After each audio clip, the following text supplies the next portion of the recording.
rights violations. Over the last several months, we have all seen brutal crackdowns against peaceful protesters. We have seen thousands of PTI workers and pro-democracy activists detained without charge or trial. Many of them have been tortured and their families threatened to the point where they've been forced to give up all association to the political party. We have seen women activists hauled out of their beds in the middle of the night and assaulted in front of their families. We have seen the media completely muzzled and journalists disappeared for months on end. When they are finally released, they are forced to go on national television and disavow all links to Imran Khan. And yet, in the midst of all of this brutality, all of this depravity, this fear and intimidation, we have seen incredible acts of courage. I'm sure you will all remember how on May 9th, a young woman called Tayyiba Raja walked over to paramilitary forces and threw down her dupatta in bold defiance, only to be dragged away by her hair. We have seen incredible journalists like Imran Riyaz Khan, who even after 4 months of captivity remained unbroken and unbound.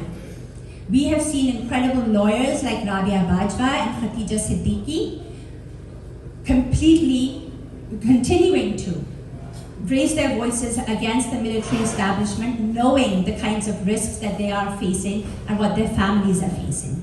And then we have also seen incredible people like Dr. Shahbaz Gill, who having experienced and been subjected to the worst kinds of torture, refusing to surrender and refusing to relent.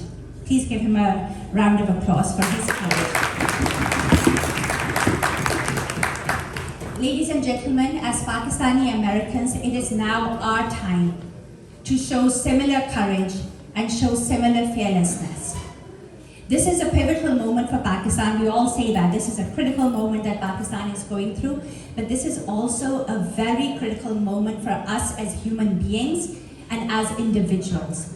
This is the time when we have to decide whether we are going to move forward with honor or courage, or if we are going to live a life of cowardice and fear. This is the moment when we decide whether we're going to let a few generals in Pakistan to silence us, or are we going to speak up for the millions of Pakistanis who have been rendered voiceless by this repressive military regime. This is the time when we decide whether we are going to allow the current military regime to impose incompetent and corrupt people like Nawaz Sharif on 220 million people, or are we going to do our part to ensure that free and fair elections take place in the country? So what is it that we can do? Each and every single one of us, as Pakistani Americans, we have a responsibility to reach out to our senators and our congressmen. And we have to ask them to introduce resolutions in the Senate and in the House condemning human rights violations. We can tell them that as Pakistani American taxpayers, we do not want our funds going to the Pakistani military. There is a Leahy amendment which prohibits Congress from funding militaries that violate international human rights standards. So we can tell them that. This is also the time to reach out to the Pakistani ambassador, Mr. Masood Khan, and let him know exactly what the Pakistani diaspora thinks about the repressive policies of the regime that he represents. We can also reach out to our congressional representatives, but also we can continue to have similar seminars, similar gatherings, where we have to speak out against the military regime in Pakistan. They have not started violating human rights since May 9th. They have been doing this for decades. They have subverted the constitution time and time again. They are the ones who should be tried for treason, not innocent political party workers. And I will just say, right now, Palestine is on our minds. We are seeing in real time the brutality of the Israeli military against the Palestinian population. But for over 70 years, the Pakistani military has been occupying and has been brutalizing the Pakistani population as well. We just haven't realized it because we were not directly affected.